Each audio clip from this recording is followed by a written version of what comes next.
Today, I'm reviewing Aquaventure in Dubai, and quite simply, I think this is the world's best water park.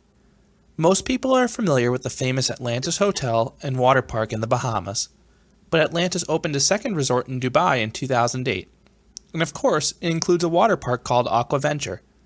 While I have never been to the Bahamas location, the Dubai location appears to have borrowed the popular slides and aesthetic from the Bahamas location while sprucing up the overall slide collection. In order to reach the water park, you first need to pass through the Atlantis Hotel, and this is a luxurious 5-star hotel with some ornate architecture, so I didn't mind one bit. If you successfully navigate your way through the hotel, you come face to face with Aquaventure. At some water parks, it's possible to avoid the locker fee by changing outside the park, but that's impossible in Dubai.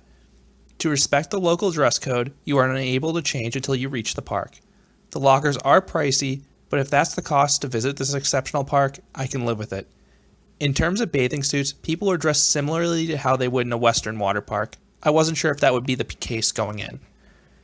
Now, I touched on this earlier, but everything about this water park is a work of art. It is gorgeous. If you aren't looking at the iconic Tower of Neptune slide complex, chances are you're looking at an aquarium, flowers, or palm trees. I visited on a relatively cool day by Dubai standards. It was about 80 degrees. So the water park was fairly quiet. So I can't speak to how packed this place could get on a busy day, but I can say that the queue line setups are such that you'll be comfortable. They're either completely shaded or in a pool. Moving on to the slides, the park consists of two main towers. The Tower of Neptune, which is the iconic temple copied from the Bahamas location, and the Tower of Poseidon, another temple complex with the park's newer water slides. Starting with the Tower of Neptune, the park's signature slide is the Leap of Faith. This speed slide's posted height is 60 feet, but it feels way taller. The drop comes out of the temple and is as close to vertical as a body slide can get, so you momentarily lift off the slide. But this slide ends in an interesting way. The pull-out passes through a shark tank.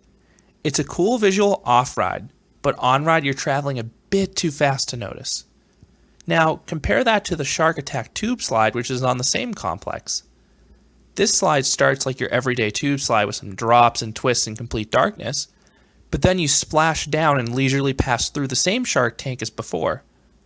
So, the visual is absolutely breathtaking both on and off ride this time around because it's essentially a lazy river when you go through that shark tank on this slide.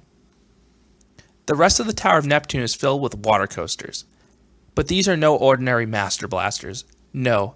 These ones allow for single tubes. I underestimated just how awesome that would be. Without fail, my tube would start spinning uncontrollably when blasted by the water jets. It felt out of control. The three water coasters on the Tower of Neptune were Stinger, Falls, and Plunge. The three water slides are pretty comparable, so I can't differentiate between them. They all began with steep plunges and were really short. While they're among the weaker water coasters out there, they still beat 90% of the water slides out there. Now, the water coaster that did not disappoint was Storm. However, I almost missed it due to its location. While all the other water coasters load on the Tower of Neptune, you board Storm at ground level. This in itself isn't an issue, however, the queue is just asinine. Even though the slide takes place on and around the Tower of Neptune, the queue starts on the complete opposite end of the park. You then need to walk back towards the tower through shin-deep water. I wasn't expecting to get such a leg workout at a water park, but that's what happened. Thankfully, you don't have to climb any stairs since Storm has a conveyor belt lift. And once you crest that conveyor belt, you just go berserk. Most water coasters are formulaic. Drop, uphill, turn, etc. Storm has 4 straight drops immediately followed by uphill segments. It's an absolutely chaotic sequence where you're getting quick pops of airtime, spinning uncontrollably if you're in that single tube, and being blasted by torrents of water. You then think the ride seemingly ends when you hit the lazy river on the Tower of Neptune, but Storm is surprisingly a 2-part slide. After this brief intermission, you float into a second slide. This second half is more like your average tube slide, but it's just gravy after that epic first half. All of these Master Blasters dump you off in lazy rivers. That in itself is neat, but Aquaventure has multiple different lazy rivers.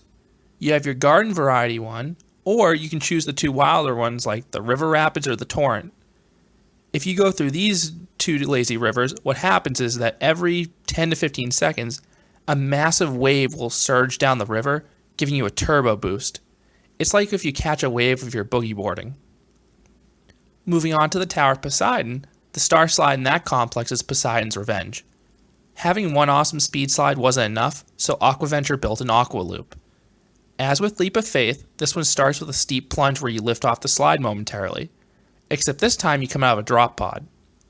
That's followed by a speedy incline loop, and this slide is glass smooth. The other body slide is considerably less thrilling. Slytherin is just an odd slide. Most water slides are either really fast or slow throughout. Slytherin just couldn't decide what it wanted to do. You'd go decently fast at parts, but then you'd get stuck at 2 or 3 points in the slide. So if you're claustrophobic, this would probably be your nightmare. The tower also has 2 tube slides. The better of the two is Zoomerango. It's this jumbo half-pipe slide. As with most slides of this type, the big drop will give you some airtime, and the half-pipe momentarily gave a feeling of weightlessness. Aquaconda is the more unique of the two. It's not really thrilling, but it's a visual spectacle. The slide dumps you off in this giant U-shaped bowl. Picture one of those bowls at a skate park. We didn't slide too far up the wall, but I felt like Wayne Zielinski's kids in there. I felt so small. So that's the overview of Aquaventure, the world's best water park. Aquaventure excels in every area. Slides, atmosphere, landscaping, customer service. I could go on and on explaining how great this park is. Aquaventure has raised the bar for water parks. That's why it's my favorite. If you're a water park fan, Aquaventure has to be on your bucket list. Thanks for listening to this review, and stay tuned for more here at Canopy Coaster.